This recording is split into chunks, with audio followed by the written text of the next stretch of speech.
Let's talk about the knees and the feet. Before you watch this video, you might want to watch the video on the hands and wrist, and then the video on the elbow and shoulder, because there's going to be similar information, but I did those first, so you're going to have more detail in them. I don't want to repeat myself too much. For those of you who are watching everything, you don't want redundancy. So go watch hand and wrist, elbow and shoulder. Now, feet and knees. So, what do our knees do? Well, they move, right? Our knees move one way. They might move a little the other way, but not much. Really, the knees kind of move one way. Now within that, there's a little bit of give, right? They can kind of go to the side or the other side, and you might notice this, let's say, in a really flexible 14-year-old. If they're very flexible and lean, and you know, they're the kind of kids that can like really stretch and get a lot of flex and backward movement in their elbows. Same thing with the knees. And so as they're standing, you might notice the knees coming in or to the side. So that's a very flexible person. But let's fast forward to like 50 years of age when we don't have that flexibility in us anymore, just because of age and the way the physiology works. Our knees are going to be less likely to be hyperflexible and more likely to be really tight and tender, so that it kind of hurts to kneel down on the floor. We kind of don't want knee pads, right? Or it might hurt if we're standing a long time. Or some shoes might hurt our knees. And that's because we probably have tight muscles in the thighs and in the calf muscles and shins. So let's talk about the calf muscles and shins, because we already talked about the thighs. Where do the thigh muscles knit onto the bones? Which bones do they knit onto? They knit onto the other side of the joint. So the thigh bones knit onto the lower leg bones. Sorry, thigh muscles knit onto the lower leg bones. So if muscles knit onto the other side of the joint, where do the calf muscles and shin muscles knit onto? They knit onto the thigh bone. The calf muscles and shin muscles knit onto the thigh bone, so that the joint can move and function, so that we can do things and move. Now, what consequence do those calf muscles and shin muscles have on the knee? Well, I can tell you that when it comes to the knee, the thigh muscles are usually the biggest problem, the thigh muscles. It could be the thigh muscles at the back, otherwise called our hamstrings, or it could be the thigh muscles at the front. Could be the inside or the outside muscles. Usually, if there's swelling on the inside of the knee, we got to work the outside and the inside together. It's not just the inside of the knee that's the problem. Oftentimes, once we get the outside of the knee corrected, then the swelling goes away on the inside of the knee. So there's a few little things, and I've got the secrets that I've learned over the years that I'm not going to necessarily talk you through today because it's kind of boring, unless it's relevant to you, and if it is, let's talk specifics. Figure out what your system and your body needs, get that corrected properly and sustainably so you have strength and flexibility moving forward, as well as knowledge, so that now in the future, you're better able to manage a situation if you accidentally slip on the ice. Ever get shin splints? That's your shin muscles, okay? Do you ever get restless legs? That often happens at night, or maybe you just constantly moving your foot. But the restless legs, that is often, what that is that's deep calf muscles in mid-flexion wiggling their way loose. Do you ever get a muscle spasm somewhere else? Just sort of oh, there we go, and now my neck feels better? Well, in the calf muscle, every muscle has their own personality. Every muscle group has their own personality, all right? I talked about in the last video how the thighs don't complain very much, but the lower back muscles do. Okay, the calf muscle, that muscle region has just the coolest personality. It can be really aggravating at times because as much as those muscles will never cause you pain, or very rarely cause you pain, okay? So calf muscles very rarely will cause you pain. But calf muscles will possibly keep you awake at night, wiggling, as if they're jumping around in there. And that's what they're doing, they're jumping around. Because what those calf muscles do very well is once, at the end of the day, when they can rest, We've been on our feet all day. We've been using those muscles all day.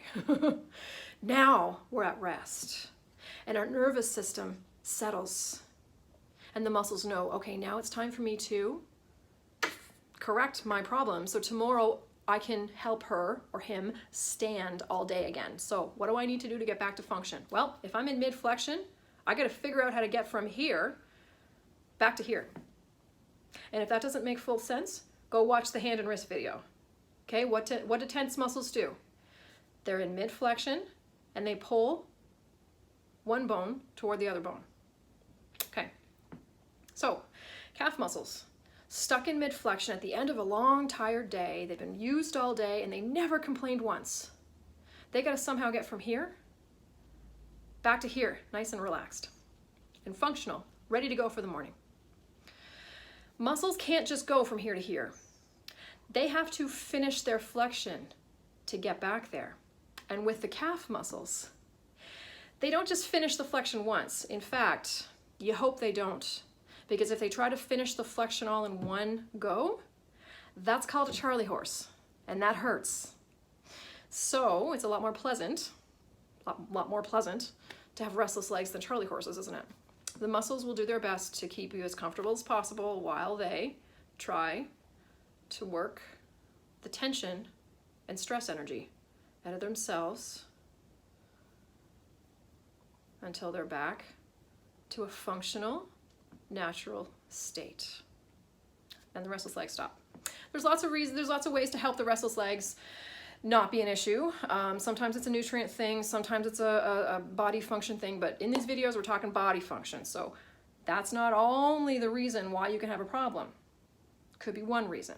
Now, so what did I just say? Tense muscles pull one bone toward the other. Why is that? Because muscles are knitted onto bones on one end and the other end. So one end of the muscle is knitted onto one bone and the other end of the muscle is knitted onto the other bone. So the shin bone is knitted onto the thigh bone and to the foot bones, okay? In fact, they're knitted onto the toes, actually, which is why you have tendons in the top of your foot. Those tendons might look like bones, okay? They might look like the tendons of the hands, those little things, okay? Those are tendons. What are tendons? They're the ropes that knit the muscle onto the bone, okay? The tendons that knit the shin muscle onto the toes are very long. They're long ropes because they have to go from the shin muscle all the way through the top of the foot to the toes, right underneath your toenails. So, what does that mean? Sorry, I'm not showing you my shins and my feet. I'm not putting my feet on the internet. So we're gonna have to make do with my hands and my wrists. So what happens when our shin muscle flexes? What function does that create?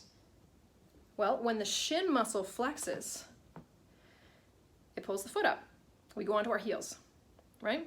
Shin muscle flexes, foot goes up, right? So if you've got your legs crossed and your foot's coming up and then back down, you're flexing your shin muscle and releasing it. Flex, release, flex, release, flex, release. If you're standing and you're going back onto your heels, you're flexing your shin muscle. Flex, release, flex, release, flex, release. Okay, that's the shin muscle. That is knitted onto the thigh bone and onto the toes. Even though the muscle ends in the ankle, tendons then take over and knit that shin bone onto the toes behind your toenails, okay? All right, so what about the calf muscles? It's the other side. It's the other side of the foot. It's the other side. So you got your shin and you got your calf muscle. So when the calf muscles flex, what do? You go the other way. Okay, shin muscle, calf muscle. We go onto our toes. When our shin muscle, or when our calf muscle flexes, we go onto our toes. Okay?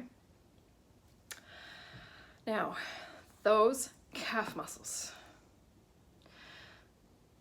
there's 5 of them.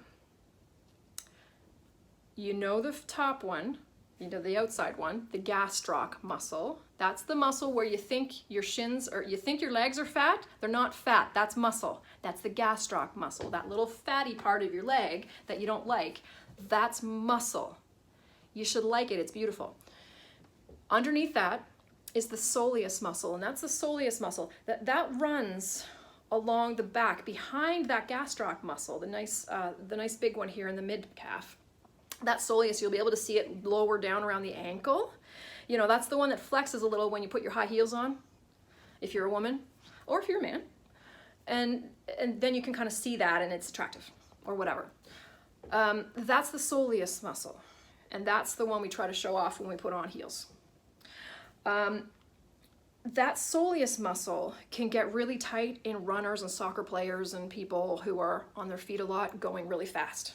Maybe some walkers who are very rushy. Okay, so the soleus muscles. So those aren't the only calf muscles. Okay, the gastroc and the soleus are the ones we think of. And oftentimes we don't think beyond that. But between the soleus muscle and the shin bone, right in between there, behind the shin bone, there's 3 muscles that line that bone. And those muscles have a big job. They're small muscles with a big job. And they line that bone, but they don't just line that bone. They help this. They are the assistants to the gastroc and the soleus. Okay, they're the assistants. And unfortunately, those assistants don't get a lot of attention. In fact, they're often not even, they're just forgotten that they even exist. And so, figure out if, when you've been getting care, if your therapist has those 3 muscles in mind, or if they've been forgotten, because it's easy to forget them. Okay, so those 3 muscles that live in between our calf muscles that we do see and our shin bone, those ones have tendons as well. And just like the other muscles that we talked about, shin muscles, tendons, calf muscles, tendons, those deep calf muscles also become tendons at the heel. And at the heel, those tendons then knit those deep calf muscles onto the toes, at the tips of the toes. Okay? So, shin muscles become tendons. Tendons knit the muscle onto the toes, right behind the toenails. All 5 calf muscles become tendons to traverse around the heel, underneath the arch of the foot, well, kind of along the arch of the foot, under the foot muscles, to knit onto the toe bones. Knit onto the toe bones, okay? So your calf muscles are knitted onto your toe bones. What is that gonna mean for your foot if your calf muscles are tense and overworked? Well, I can tell you, remember, your calf muscles don't complain very much. They might wiggle, but they don't complain. Your feet, on the other hand, like your knees, are great at complaining. They will create pain. They will shout at you. They'll click. The toe will curl, right? You might get a toe curl somewhere. Well, that may not be a foot muscle problem. It might be. It may not be a foot bone problem. It might be. But it may be a calf muscle problem. And until those calf muscles are taken care of, just like the hips and back, your feet may not get the relief you're hoping for until these get the care they need. So that's your feet. You've got your tendons at the top that are attached to your shin. You've got your foot muscle, which is easy to see at the bottom of the foot. You got your foot muscle. And underneath that you have tendons that knit your 5 calf muscles onto your feet. Then you've got lots of little foot muscles in there to create lots of movement so we can dance and we can move our feet around and we can spread our toes and all of that stuff. There's definitely foot muscles in there, for sure there is.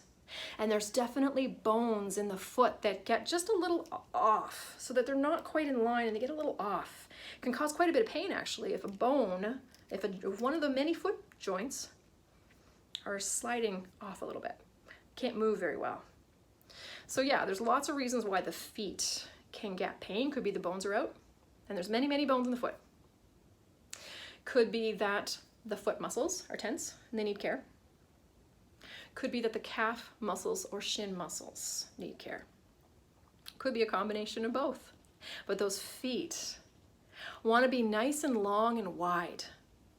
They do. They want to be nice. We may want nice narrow feet, or we might want nice long feet but not too wide. We've got lots of preferences in terms of what our feet look like, whether we're a male or whether we're a female, same thing goes. But what the feet want is they want to be nice and long and wide, because each of those bones and each of those muscles and each of those blood vessels and nerves want to have tons of space to do their job for you, so that you can walk and dance and pivot and stand in whatever shoes or bare feet or whatever you decide.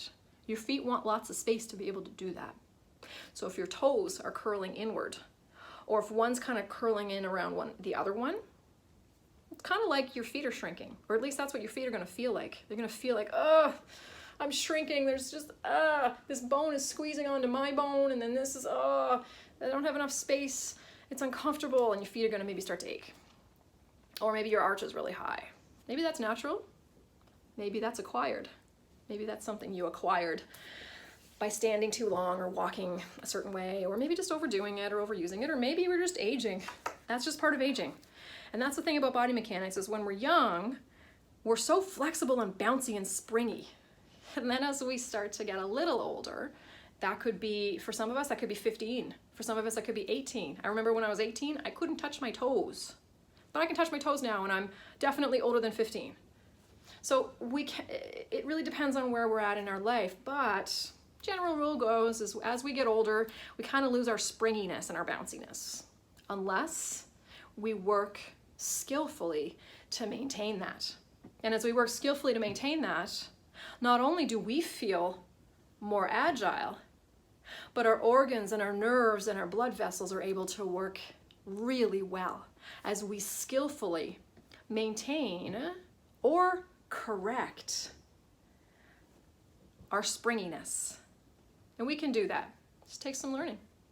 And that should be very good news for you. You should feel very comforted by that you actually have the ability to be taught how to get more agile yourself. And you get to be taught, oh, this is what my foot needs. Oh, this is the personality of my calf muscles. Oh, this is how the anatomy of my knee works. And that's going to help me to understand what my body needs so that I'm preventing injury or organ dysfunction or circulation problems or mental clarity problems as I age. Body mechanics, it's not the be-all and end-all, but it should be considered in a number of different things, for sure. So, this is the last video in my series. I work individually with people to teach them how to manage their own body's agility, grace, strength, balance, and pain, a lack thereof. And I work as a naturopathic doctor to not only teach you skills that you can use throughout the rest of your life, but I also do hands-on therapies to help those muscles along. And as I do the hands-on, you're learning a great deal by what you're feeling. And what I'm having you do, by doing the hands-on, you're learning the most. And by doing the hands-on, I'm giving your muscles a head start so that you can just keep that momentum going with what you're learning through your sessions. And that's my pain management sessions. See you at the clinic.